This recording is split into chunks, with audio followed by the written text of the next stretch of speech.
months, days, hours, and it all comes flooding out. Welcome back to the real thing. Here's Sergi Canos! The first strike of the Premier League season is the sting of a killer bee!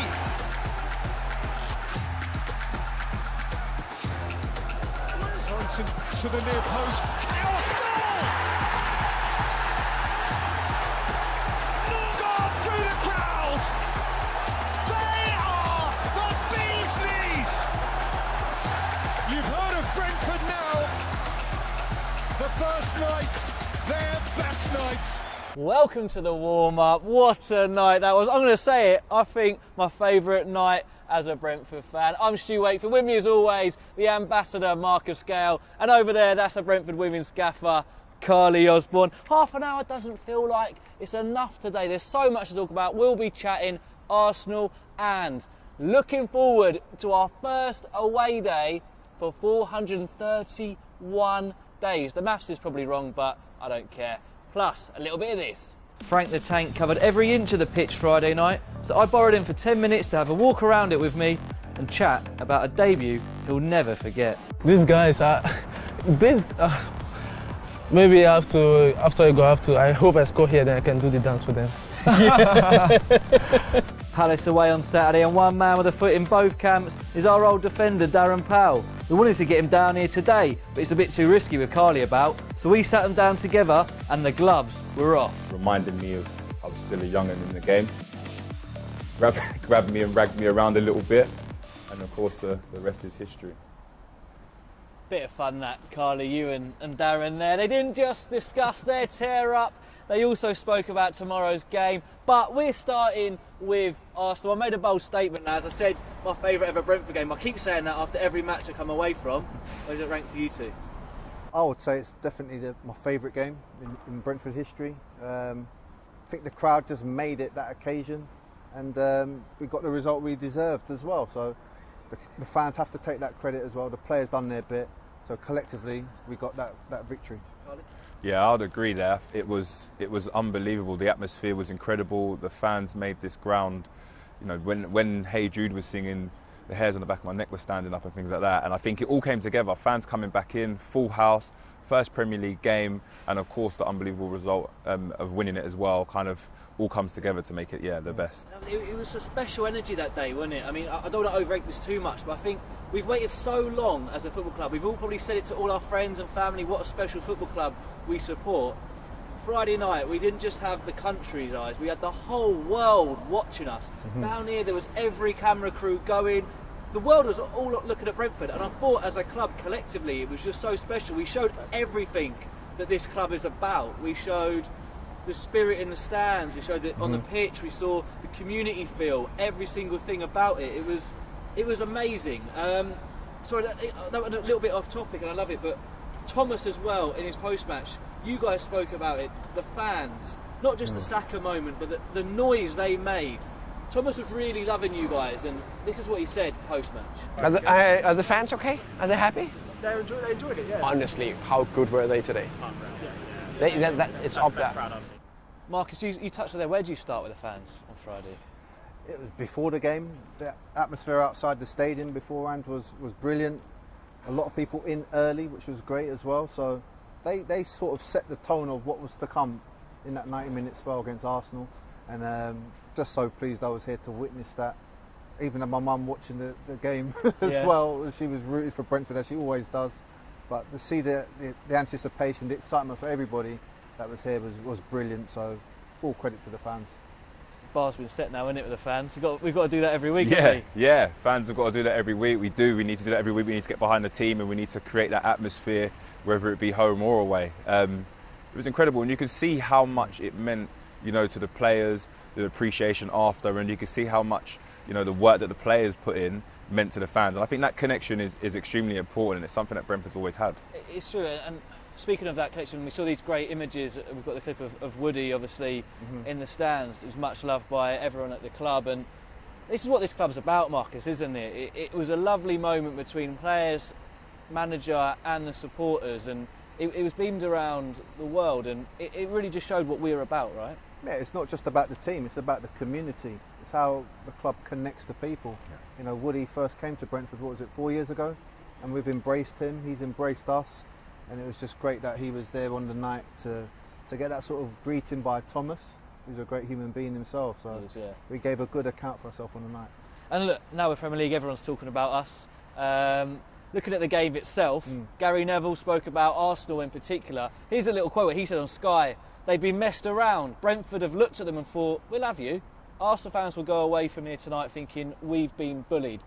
Different accent, I imagine, Gary Neville, not an idiot Hockney accent. Carly, do you agree or disagree with what Neville said there?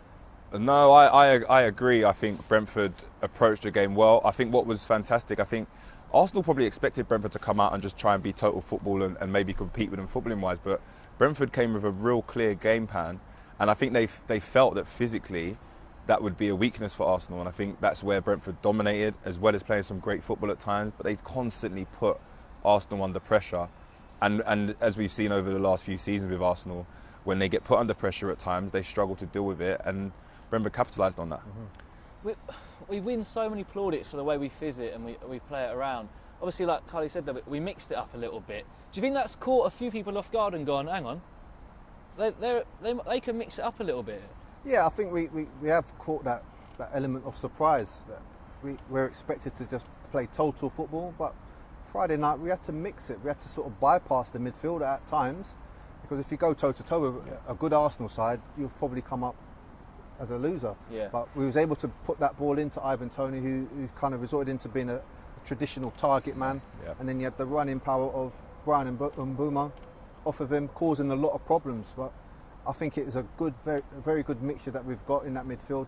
Yeah. To sort of supplement that sort of style of play, and we can always mix it. Well, another person that says something similar to what you've just said there is Dion Dublin. This is what he said on Football Focus the next day. He said, do you know what I liked? Arsenal went with that high press, and if they've seen the high press, they've decided to bypass it.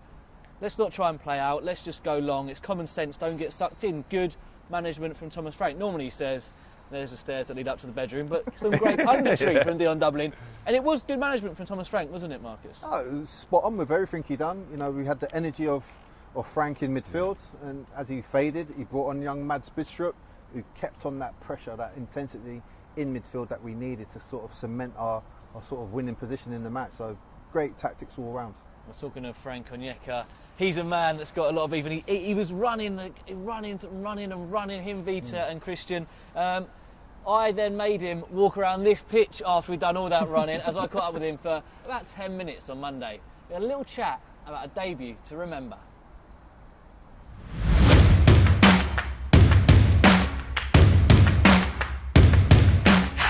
Frank, Friday night, you finally made your Premier League debut. Yeah. You did this walk out onto that pitch. It was a special night, wasn't it? How long had you been waiting for that moment? For so long, actually. Because, I played football for, I don't know, my professional career I didn't expect it's going to come so soon, to be honest. Yeah. So, but now I've made my Premier League debut. It's amazing. Was it everything you imagined it would be? Yeah. Actually, when I came in into the pitch, saw the fans and everything, I was like, whoa, this is really coming. This is really coming true. So it was something I will never forget. We never forget. And around here is where you were the first man to Sergi, weren't you? In the picture, so Sergi kind of runs past you. Yeah. And he goes what? At 6 feet in the air.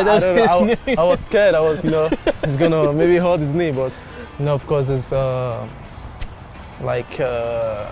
feeling of scoring the first goal in the Premier League for Brentford. Of course, you have to do everything. You don't care. Yeah. You just have to celebrate, and it was a nice celebration too. Yeah, it's iconic, that image of him in the air. Yeah. Did you get an image? Yeah. Of course. Then you're gonna send it to him. Oh yeah. That's like the iconic moment now of Brentford in the Premier League. Yeah. What was going through your head when he gets the ball there? Can you remember? Were you like, shoot, Sergi, shoot? No, actually I didn't. I thought he was gonna maybe make a cross or something. So you were annoyed that he shot? No, I wasn't. I was so happy that he scored the goal because I was kind of, outside the box. Yeah. So I was not even, I just do what you want to do and get across or shoot. And then actually shot and then scored. Then the noise. And then the feeling. Incredible. Yeah. Because I'll never get to feel that feeling. Is it like slow motion? No, but the only thing I was focused, I was just focusing on Sergi, the way he was running, going to the fans. Okay, let's go celebrate together.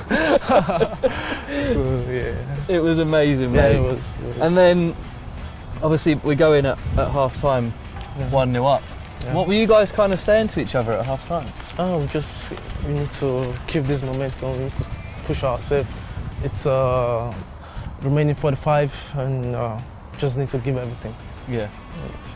Well, second half, they came at us a little bit, didn't they? They had a lot of the ball. Yeah. It was tough for you in that centre midfield. Yeah, it was tough for me, Chris and Vitali. It was hard for us, but what can we do? We just need to push ourselves and make sure they don't get a goal. Yeah, well, they didn't get the goal. No. But that goal. I mean, that goal it was obviously something that we'd worked on. Yeah. Mads' long throw. Yeah. But it was good goal. Yeah. I would say good goal. Bounced off I was like, oh, it's not me. I'm not there. I'm outside the box. But I'm happy for Chris. You just get up high. I thought Brian was going to head it in. Yeah, but it was taller than Brian. But Brian cannot reach that. So it was good. Chris was there. And, were you thinking, no, not Brian? No, I was like, no. Not Brian. Of course he can score, but Chris was much higher. He turned much higher. He had the momentum, didn't he? Yeah, because he came, to the ball. So. And then obviously we hold on, but you came off to a standing ovation in about 80 minutes. Yeah. How was that for you coming off the pitch? Because everyone here was just. Yeah, it was a great feeling. When I was tired. You'd run a lot. I was tired and I was going there. Then I saw everyone stand. I was, wow, this is amazing. Take that moment. Did you have family in here as well? No. No one came to. But watching. Yeah, just one person from Nigeria, but he's just like journalist, some kind of journalist. Yeah. She came to watch the game. And then it was around here after the game. Yeah. There's that lovely video with Woody. Yeah, the little guy. Yeah, so and Thomas goes over, and then Christian, and then Vitali, then yourself goes over. It's a really it kind of summed up what Brentford's about as a club, didn't it? Yeah, it is. I saw the boy. Because I just go to him and say hello to him. Yeah, it was amazing. And we have to talk about the fans that day. You kind of touched on it as you walked out. Yeah. How much did they do for you guys as a team that day? Oh, they helped us a lot, because everything we do, the club cheers up, tackles, win the ball, you must hear them. Oh, that gave us, extra energy. Yeah. To continue going, continue pushing ourselves, and at the end, we got the results that we wanted. Can you hear each other? Sometimes no. Because it was loud on sometimes Friday. No, honestly. You can get away with it then. If Thomas is having a go at you. No one, because I tried to talk to Brian, but Brian can hear me. Maybe the defenders tried to talk to me, I cannot hear them because of the noise. Yeah. And because it's good when you hear the fans, they are behind you. Hey Jude here in particular, because these guys love you. These guys are,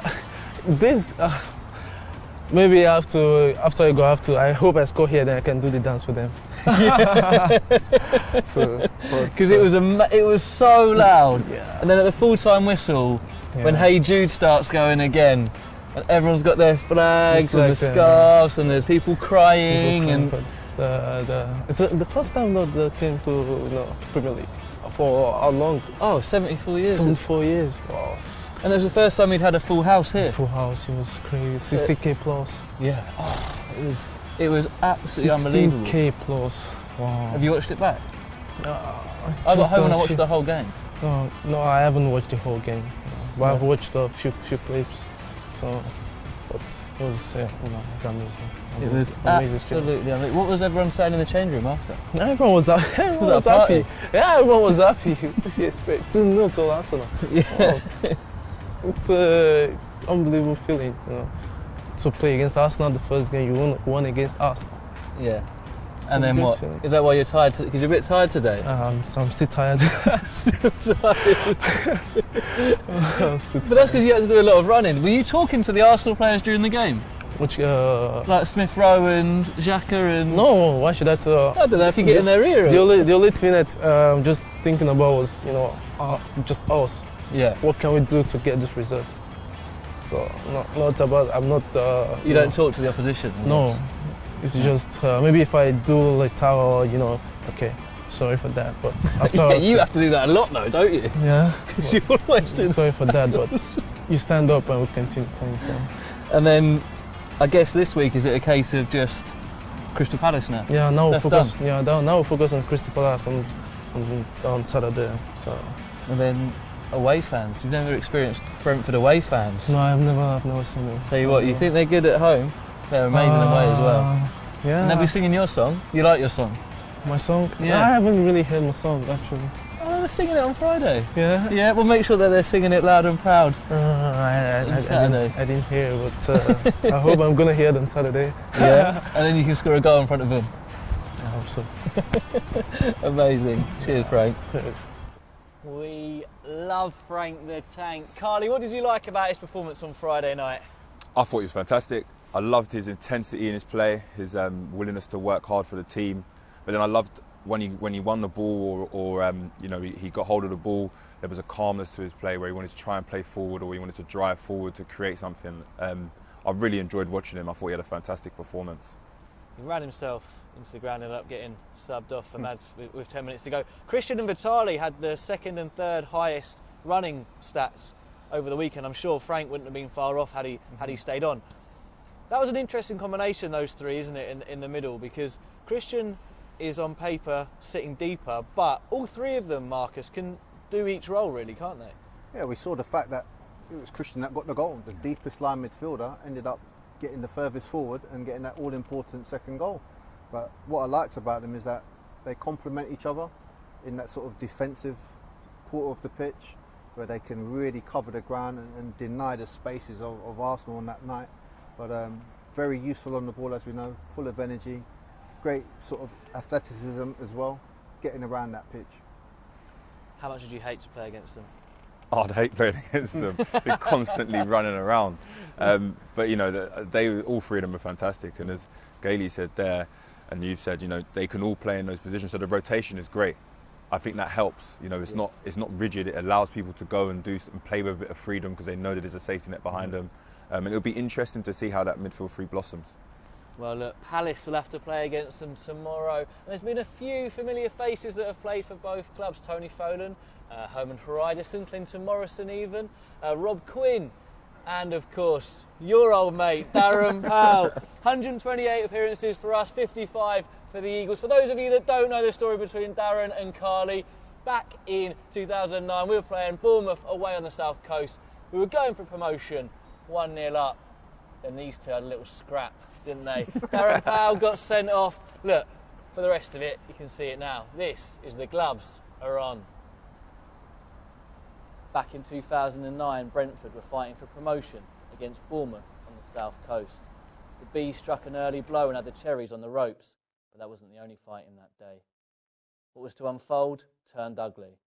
Two friends became foes, committed teammates, defensive partners. Pow! Right in the kisser. Today, they're reunited, and the gloves are on.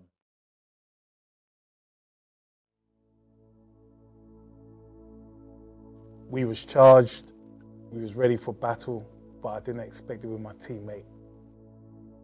I was willing to die on the pitch. Every game I play, I left everything on it.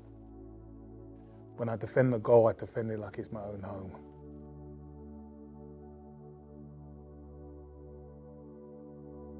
I was ready for war. It was an intense day. I knew Pally was ready. I was physical, I was strong, and I never wanted to be beat.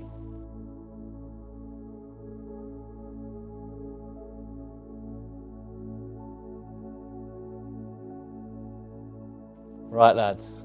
Reunited. Darren, you were seen as the aggressor that day. Got yourself sent off. So I'm going to let you, Carly, give us your account. It was from a corner, I think I remember.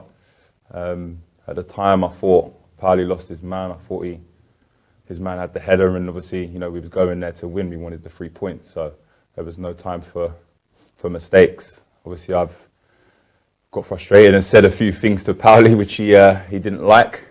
All I can remember is once I'd said what I said, and I realised that Paulie wasn't happy, and the big man was stepping towards me, I had to gear myself up for another war. And then from there, Paulie reacted, just kind of reminding me of I was still a young'un in the game, grabbed me and ragged me around a little bit, and of course the rest is history. So he grabbed you by the throat, did he? Yeah, he grabbed me by the throat just to remind me my place. That's what it was. Darren? Yeah, it happened so fast. So all I remember was it was a corner, and then I'm hearing his voice amongst all the players. I can't even remember what Carly was saying to me, but he was saying something, and it was like the tone, the manner, and I'm saying to myself, "Well, my man's here," like, do you know what I mean? And he just kept going on, and then it just kind of, it's an emotional charged game, and I guess it was just repetitive, and the manner in which Kylie was coming. Yeah, it was just a flick of the switch, I would say, and then we both confronted, but in my mind, I'm saying this young and the way he was approaching it, like, so yeah, I ended up, I can't even remember where I grabbed you, but until you said, Carly, do you know what I mean? And so from my point of view, I'm thinking to myself, well, the reason I gave back was because I felt I was doing my job. And the tone. And the tone as well. Do you accept responsibility for the tone?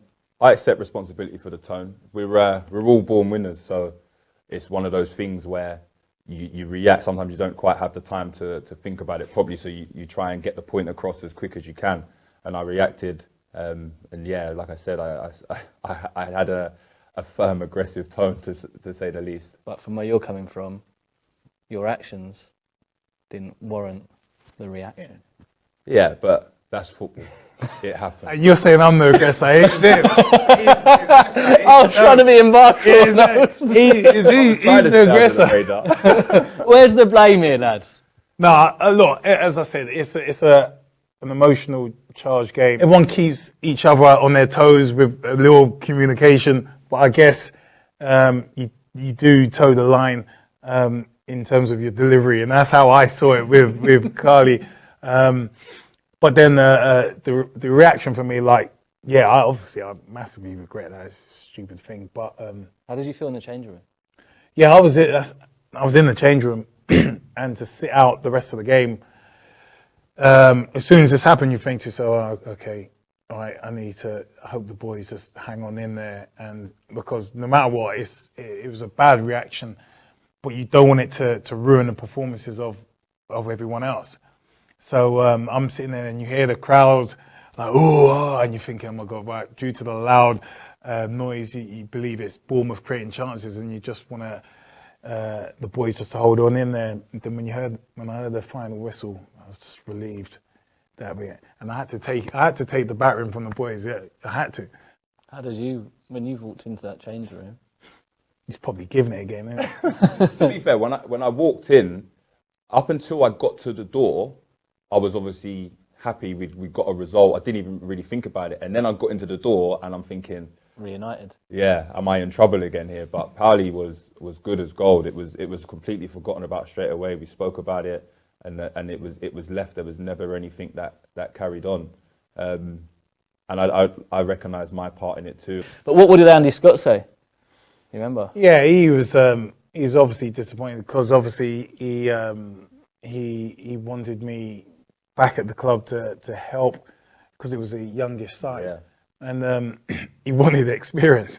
And then I come, yeah, exactly, to set an example. Then I come in and end up, getting myself sent off and missing a couple of more games, and I had to apologise to everyone and he kind of knows my character, but obviously I never expected to have done what I done. But yeah, I just had to apologise and deal with a fine as well.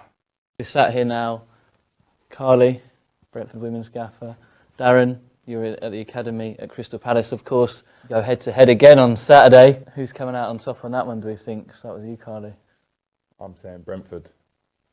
I mean, Brentford legend, but I guess these days you can't really say. It's going to be a hard one. I was impressed with Brentford, the way they play against Arsenal, their first Premier League game, the intensity, the way they pressed and forced errors out of Arsenal. For Palace, from Palace perspective, it wasn't a good start, but it was against Chelsea, so it's always going to be a hard game. I couldn't. Everyone's going to think, he's on the fence, but it's a hard one. Listen, Palace have got the experience, they've got the quality as well. It's just, in terms of the manager being there, just with a pre-season, how he's going to get his methodology across to the boys, it takes time. But obviously the Premier League is ruthless. So, listen, I just hope it'll be a good game, should I say? Yeah. I have to say that. I'll put you on the spot there. You put me on the spot, but Palace with the Premier League experience, you would think that might be the tipping point. But then again, with the enthusiasm from Brentford and how impressive they looked against Arsenal, you just don't, you just know that. Well, what we've learnt from this is experience and youth creates fireworks. So there's probably going to be fireworks on Saturday. Before we go, can we get a handshake? 100%. Of course. I mean, we're saying this. You're really good, mate. Fair enough. You called him and organised it. Yeah. Oh, you called me in to do it, so we're fine over the years. Cheers, guys.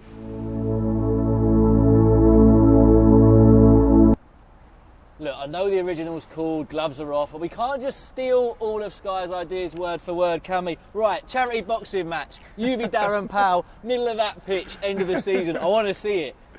I'm up for it. Yeah? I'm up for it. You're not worried?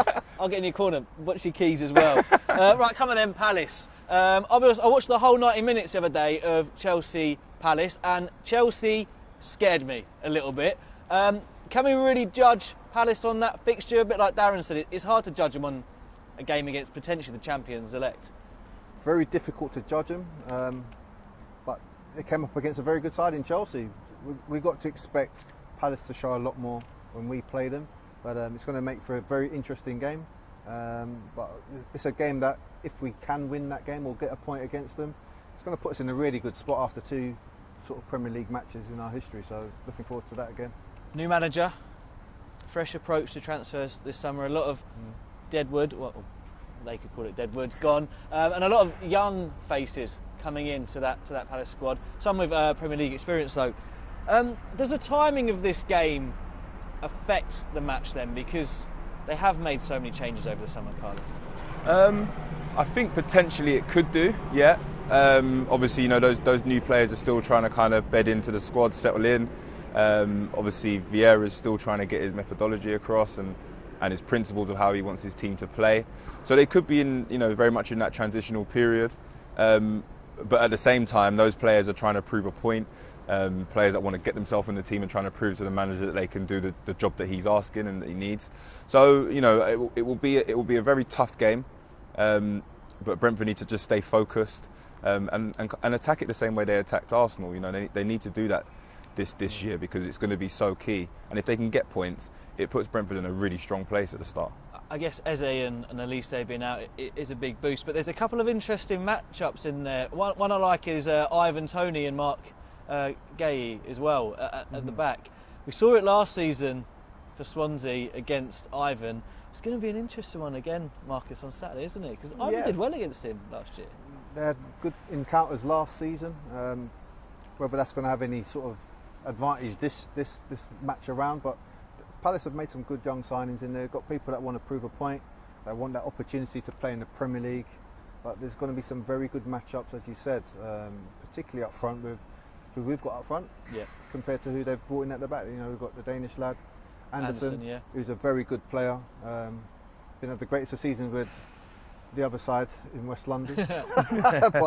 But he was good. But he personally, he was good. He looked very good. So I'm looking forward to that encounter. It doesn't take a genius to work out. They've got one very dangerous player. They've got a lot of dangerous players, but one in particular in Wilfried Zaha. Also Ayew as well, that played out wide on the game against Chelsea.